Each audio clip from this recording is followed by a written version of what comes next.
first intro I can keep brief because they've already been name-checked by someone much more important than me in Michael Gove, and that's Joanne Cash, who's a former human rights barrister and then founded Parent Gym in 2009 and joined the board of Mind Gym in 2011, both companies which look to improve mental health, mental performance, mental happiness, one for children, the other for employees.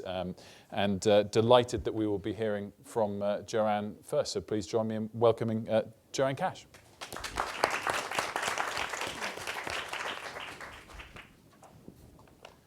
I hope you can hear me. So I am really thrilled to be speaking today at such an auspicious event on a subject which is extremely dear to my heart. Some of you have known me as a barrister, some as a one-time parliamentary candidate, and more recently, after my years in business, as a policy wonk, passionate about improving lives. That's the common thread through my career. So in 2007, I became the parliamentary candidate for Westminster North, an inner-city seat where huge inequality. The Notting Hill palaces cheek by jowl with social housing. And while out canvassing, we would knock on doors, and sometimes the waft of cannabis would float out past a teenage mother holding a baby. Sometimes kids would be unsupervised in the corridors of those blocks of flats. We knew about the fact that children weren't being sent to school, were sometimes being sent to school without food, and on it went. I met my husband, who happened to be a behavioral science guru who had founded the business Mind Gym, and persuaded him that we should work together to develop a program to support these families. My hunch, and it was only a hunch at the time, was that one of the biggest things that we could do, by the way, I lost that seat, so I didn't become an MP, but this became my big project instead. I persuaded him that one of the things we could best do to support these local families was to get around the parents and hopefully then improve the outcome for the children. And so Parent Gym was born as the philanthropic arm of Mind Gym. Now, when we were interviewing and researching the development of the program, we realized quite quickly that this assessment of what a good parent wasn't going to be easy to make in those communities. We met a father who took his young child out at nights to commit burglaries because he was tiny enough to put through the windows.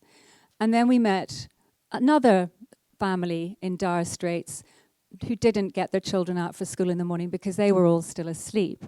Now, the father who put his child through the windows to commit burglary did. He got his child up, he got him breakfast, he got him to school on time.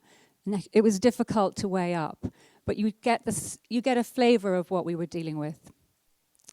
So we developed a program. Within a short period of time, a few years, we noticed amazing things happening and incredible feedback coming from the families. One school in East London credited us with the turnaround of the entire school. That school we still work with to this day. Warwick University's parenting experts in the psychology department did a number of reviews of the program.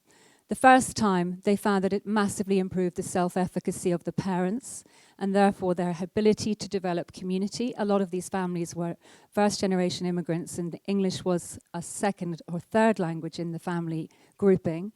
And the second report they did found that the mental health outputs or outcomes for the parents who took the program significantly improved. Statistically, for the scientists here today, it was as big a correlation as that, or big a difference as that between male and female height, between those who had and had not taken the program. And so we realized that we were onto something. And I became very passionate about researching what it was that we were doing that was making such a difference. At that point, I began looking at trauma. Looking at what impacts on these families, or what events on these families were having in terms of the health and socio outcomes. And I came across a research program, which is now widely deployed across the US, called Adverse Childhood Experiences. And it's a scoring methodology which can tell how much trauma you have suffered in your childhood, which correlates directly with your health and social outcomes. That's amazing. Just out of interest, do any of you here know your own ACE score? No. So if nothing else happens today, I would love all of you to go home and check your ACE score. It's readily available. You can take it by visiting a site. There are lots of them, but the one I like is ACE is Too High, and measure it. And the ACE score looks at abuse, psychological, physical, or sexual, neglect, physical or emotional, and any household dysfunction in a young person's life. Alcohol, drug abuse, death, so bereavement, divorce, imprisonment, all of these factors add up to a score out of 10, and I have a score of 6.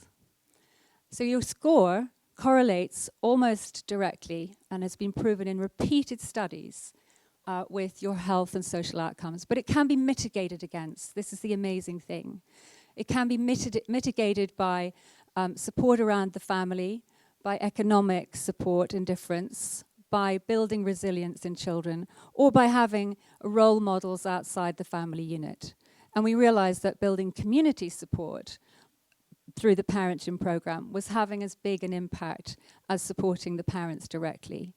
That was then connecting people at school, and we know that the higher level of involvement of parents in their children's school, the better the outcomes. And so it goes on. I mean, this is a subject so dear to my heart that I've had to carefully flip the egg timer, because I could find myself very quickly talking here for hours. So I delved a bit more into this. I thought it absolutely fascinating. I thought, is this just intuition? We've got study that shows retrospectively that some of these children have these high scores. But how can we measure it? And I know some of my favorite scientists are here today, and lots of you will be here this week. So I wanted to just show you that we've dug the data on this. In a cohort of children in repeated studies, we found that the telomeres, the chromosomal measure of damage, shortens with age, but that it is shorter in children who have high adverse childhood experience scores much faster and much earlier than in other cohorts. Those studies are readily available, again, when you look online at the adverse childhood experiences. The higher the score, the higher the propensity to addiction, the higher the risk of mental health issues, the higher the risk of heart disease. In fact, it was heart disease in very young people which led to this being discovered in the first place. The higher the levels of obesity, because food often becomes a place of trauma manifesting. Higher the levels of diabetes, autoimmune conditions, lupus, and so on. In fact, in one study, the correlation between incidence of lupus was twice as high where the ACE score was high. So my digging continued, and I began to go backwards in time and think about, where does the intervention need to begin? In this country, our children are born into a system where when midwives come to visit at home, they are given some vaccinations, they are monitored in the program. Unless they are really at risk, they go onto a social services register then, obviously. But unless they're really at risk, they are then lost to us until mostly the age of 5, when they go to primary school. And there is a bit of a postcode lottery. Occasionally, in some areas, there is a state nursery provision. But by and large, those children disappear, and we don't have any early years interventions. That needs to change, in my view, given what we've just talked about. But then if you go even earlier, my view has shifted to believe that if we really want to change the outcomes longer term for this country, we have to go back to the very beginning. And I'm delighted today that Claire is in the audience, one of the country's best obstetrician, in my view, to talk about what happens intrauterine. So the high levels of stress inflicted on the children we've talked about who experience adverse childhood experiences begins even earlier. Intrauterine trauma has also now been shown to lead to higher levels of problems for those babies once they are born. They have difficulty self-soothing. They have higher levels of cortisol. They have greater incidences of learning disabilities, and much higher risks for autoimmune disease, much higher risks for all health issues. How do we know? Because amazingly innovative scientists have looked at cohorts from areas of war, from areas of natural disaster. In one study carried out after severe flooding in Brazil, where families lost their homes and their livelihoods, and the mothers during pregnancy were under the most extreme levels of stress and distress, they followed a cohort who, allowing for every other factor, controlling as best as they could for the same socioeconomic situation, same family dynamics, and so on. At the age of 25, the telomeres of that cohort were significantly shorter than the equivalent cohorts. So this begins extremely early, and we have lost, in my view, some of our instinctive knowledge about what it takes to provide a good start in life, the lack of stress that mothers need to have around them when they are pregnant. In some tribes, people who are in a grumpy mood aren't allowed near a pregnant woman because the atmosphere is known instinctively and intuitively. That atmosphere is known or believed to generate stress. We've lost a lot of that understanding. We've lost a lot of our community. We've lost our church communities. We've lost our family connections because we move apart to live in different places. All of these factors increase stress. Michael has talked better than I could talk about socioeconomic factors and the need to level up. We could talk all day, and I hope some of you, I know, will address more of this, about the correlations between different types of inequality and different situations with health outcomes. But for me, today is about childhood and about looking to improve our later lives. I really believe has to start at the very beginning. And I'll just leave you with the words of Nelson Mandela.